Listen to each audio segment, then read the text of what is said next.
Hello and happy Friday. 9 News Meteorologist Laurann Robinson here with your virtual forecast. And good news for anyone with outdoor plans today is our afternoon storms will be very spotty and mostly across the plains. So if you're going to be across the Front Range and in Denver with some afternoon plans, maybe going out to see a concert, everything should look good today. Tomorrow is the day we're really going to have to pay attention to when it comes to those afternoon scattered showers and storms. In the meantime, let's go ahead and take a look at our current conditions out there.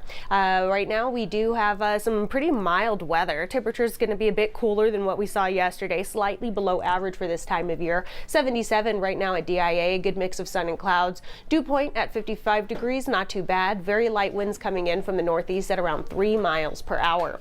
Current temperature is pretty warm further south and west. The southeastern corner of the state in the upper 80s. We're already in the middle 90s across the western slope, and the high country in the 70s and 80s. As we take a look at our air quality alert, that's going to be in effect until 4 o'clock. I don't know. It could go either way whether or not it gets extended after 4 o'clock. But in the meantime, you do want to watch for higher levels of ozone this afternoon, especially if you're someone with respiratory sensitivities. But our HD Doppler radar, nice and mostly quiet across Colorado. You can see a couple storms starting and pop up just north of Fort Collins. But again, we're not looking for any really severe weather. Just the eastern plains and far northern portions of the Front Range are under this marginal risk for severe weather. So that means storms that pop up in these green areas, maybe some hail, locally heavy downpours, strong winds, of course lots of lightning and thunder.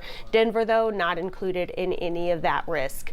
As we take a look at our future cast, this is again where you can see we do have some storm chances across the plains and northern portions of the Front Range, but these storms will be pretty brief. They could pack a quick punch, but it'll be very quick before it all moves out. Overnight, we're pretty calm. Tomorrow we wake up, sunny skies. We're going to be a bit cooler even than what we're seeing today with those highs in the lower 80s.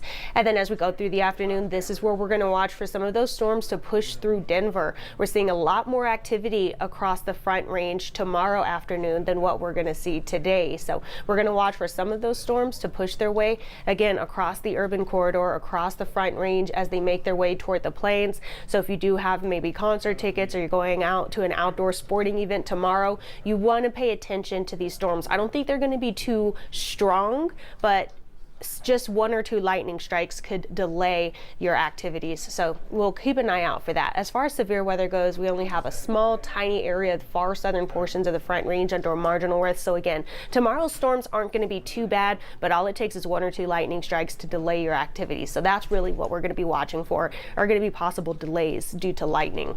And in the meantime, we're going to see those highs in the middle 80s in Denver. Most of the northern portions of the Front Range and eastern plains will be in the lower to middle 80s. We can see those middle to upper 90s further south, upper 90s out west, 70s and 80s in the high country. Tonight will be pretty mild, upper 50s, lower 60s across the eastern half of the state, 40s and 50s in the high country, low 60s out west. So again, making those plans for tomorrow, we're going to be partly cloudy to partly sunny, highs near 83 degrees, so pretty mild as far as temperatures are concerned. We're going to watch for those scattered storms. None of them are expected to be severe, but you do want to watch for maybe some lightning delays there.